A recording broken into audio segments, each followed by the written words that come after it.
Well, it did not take long for an Oval Office meeting between President Trump, House Minority Leader Nancy Pelosi, and Senate Minority Leader Chuck Schumer to quickly escalate. The president and two of the top Democrats on Capitol Hill were there to discuss the looming budget battle, but the meeting quickly turned into a back and forth over border security and a potential government shutdown.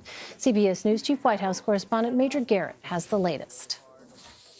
And then we have the easy one, the wall. That'll be the one that will be the easiest of all. That was President Trump's attempt at a joke in his first face-to-face meeting with Democratic leaders after the midterm elections and with a partial government shutdown 10 days away. A shutdown is not worth anything, and that you should not have a Trump shutdown. You have them at the White House, a Trump shutdown. Democrats came to the White House hoping to brand any shutdown with the president's name. The toughest issue? Future funding of Mr. Trump's proposed wall on the southern border. The president wants $5 billion for construction of the wall, passed now while Republicans still have control of the House, while the Democrats are only offering $1.3 billion to fund broader border security measures. You have border security without the wall. There's a commonality on border security. The wall is a part of border security. Are you redefining what it means to have border security? Yeah. We need border security. The wall is a part of border security. You can't have very good border security without the wall. No. That is a political promise. The political fencing intensified. And the experts say you can do border security without a wall, which is wasteful and doesn't solve the problem. It totally solves the problem. Democrats arrived fresh off a 40-seat midterm gain in the House. We've gained in the Senate. Excuse me, did we win the Senate? We won the Senate. When the president brags that he won North Dakota and Indiana, he's in real trouble. I did. Let me say this. We did win North Dakota and Indiana. In a unique White House, the legislative clash was in a class by itself. And we're entering into this kind of a discussion in the public view. But it's not bad, Nancy. No, it's called transparency. I know. It's not transparency when we're not stipulating to a set of facts. At one point, the president tried to speak for the likely Speaker of the House to be. You know, Nancy's in a situation where it's not easy for her to talk right now, and I understand that. Please don't characterize the strength that I bring to this meeting as the leader of the House Democrats who just won a big victory. Elections have consequences, Mr. President. Let me just say. That's right. And that's why the country's doing so well. The back and forth landed, it appears, where both sides wanted it, a televised political standoff. 20 times you have called for, I will shut down the government if I don't get my wall. None of us have said. You want to know something? You've said it. Okay, you want to put that on my... You've said it. I'll take it. Okay, good. You know what I'll say? Yes. If we don't get what we want, I will shut down the government. Okay, absolutely. fair enough. And I am proud, and I'll tell you what, I am proud to shut down the government for border security, Chuck. I'm not going to blame you for it. Leader Pelosi, vying to be the next House Speaker, told Democrats at a private meeting the White House encounter earlier today with the president, quote, goes to show you, you get into a tinkle contest with a skunk, you get tinkle all over you. As for the president's continued push for wall funding, Pelosi, and again I quote, said, it's like a manhood thing for him, as if manhood could ever be associated with him. For his part, the president said wall funding and border security are common sense, and he said a political winner for him, even if wrapped around a partial government shutdown. All right, Major, thank you. There's so much to get through, so we're bringing into this conversation as well CBS News Chief Congressional Correspondent Nancy Cortez. But, Major, I want to start with you, because you were in the Oval Office for this remarkable meeting that we saw unfold in front of the cameras. First, as I understand it, it was not supposed to be open to media, then was. Tell me what was going through your mind as this was unfolding. Well, I was the network correspondent today. CBS was pool. So on every other fifth day, a network, ours, is in there for whatever the president does. So it was our day. That's why I was in the Oval Office. I didn't get a special pass or anything. And so this was supposed to be like every other encounter of newly elected or congressional Democrats meeting with the president. Not that there have been very many of those here, but we were expecting that which we've always seen before. And what is that? A lot of very bland, kind of pablum language about bipartisanship, seeking common ground, and some general concept of legislative unity. that's typically what we get. A lot of nodding, a lot of, yes, we'll try, Mr. President. We have some serious issues. Then we're ushered out, and then they get into the legislative sparring. Not today. Today, the legislative sparring started right from the get-go. And it was clear the House Democratic leader, Nancy Pelosi, and the Senate Democratic leader, Chuck Schumer, wanted to challenge the president as directly as they could, as respectfully, but also as forcefully as they could, for a couple of reasons. To drive home that they're not in a mood to compromise, send a signal to their caucuses that they're standing up on behalf of the election results from the midterms, and that they're simply not going to be cowed or intimidated by the president's approach, either rhetorically or otherwise. And the one interesting thing to watch throughout all of this, as this sparring went back and forth, lots of different directions, ricocheting all over the Oval Office, one person sat in complete, motionless, stoic silence, the Vice President of the United States. Right. I literally don't think he batted an eye through the entire 13 or 14 minutes of it. And that also struck me as pretty amazing. So it was quite a sight to behold. Nancy, let me ask you, from the perspective of Leader Pelosi in particular, can you talk about sort of the different audiences here for what we saw take place? Because in addition to the actual negotiating over this issue of border security, it seems there was perhaps another dynamic at play, as Major is talking about. Right. So I think Major is absolutely right that her main audience was the president himself, sending him a message.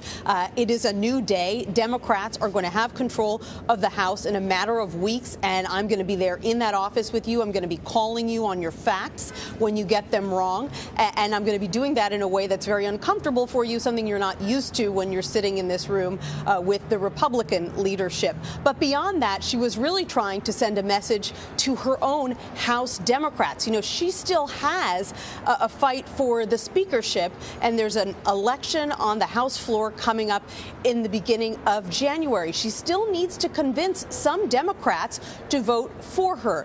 Just today, Abigail Spanberger, a new recruit from Virginia, just elected, said she's sticking to her guns. She said she's not going to support Nancy Pelosi when she was campaigning, and she's going to keep that promise to her voters. And so Nancy Pelosi was trying to send a message to members like Spanberger, who maybe think it's time for new leadership, who are thinking about voting against Pelosi on the House floor, to say nobody is going to fight for you more strongly than I will. Nobody thinks quicker on their feet. Nobody is less afraid of this president.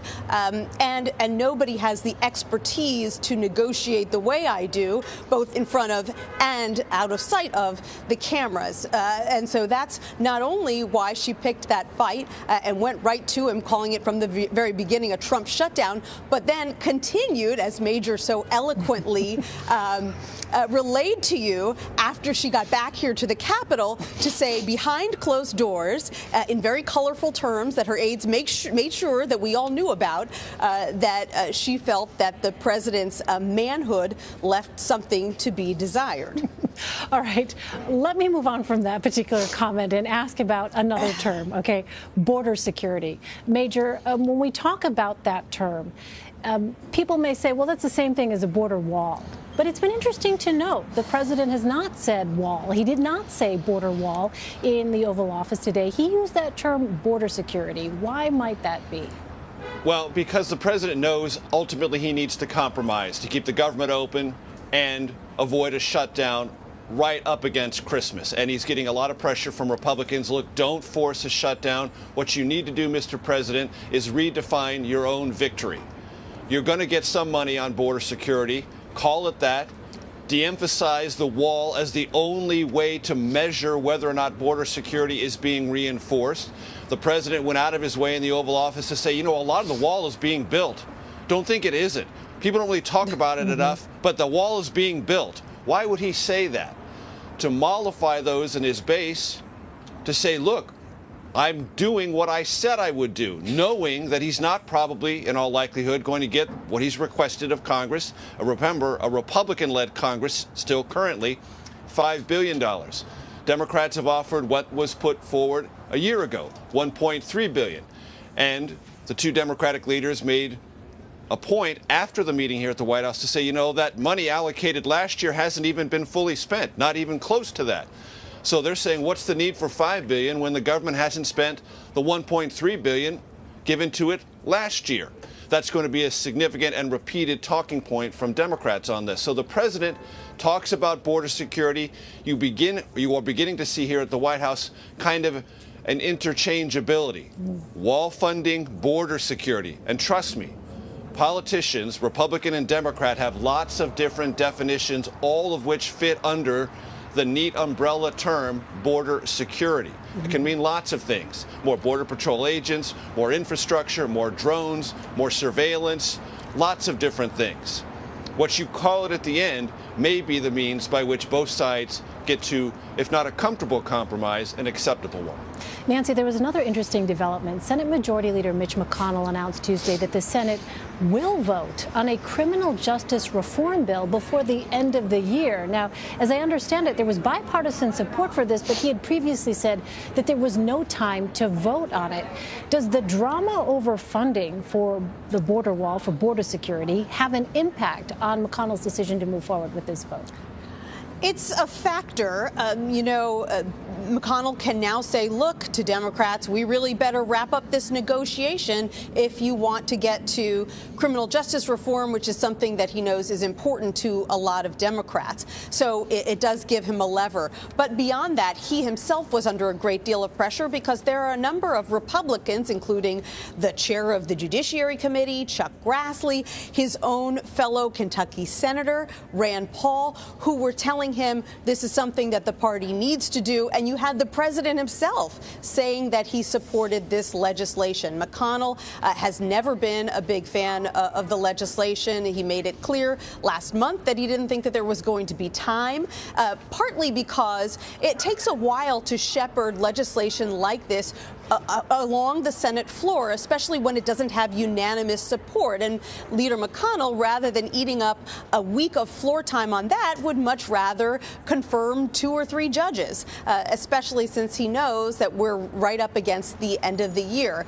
But in the end, he had enough pressure from Republican lawmakers who very quickly worked on a package of reforms to the original bill to try to make it more palatable to him and to other Republicans who were worried that it might allow some hardened criminals to go free, that McConnell made this surprise announcement that he does now believe there will be time. But just to light a little bit of a fire under his fellow senators, he told them that if they can't work on this and government funding quickly, they may have to be here on Capitol Hill between Christmas and New Year's. Oh, my goodness. All right.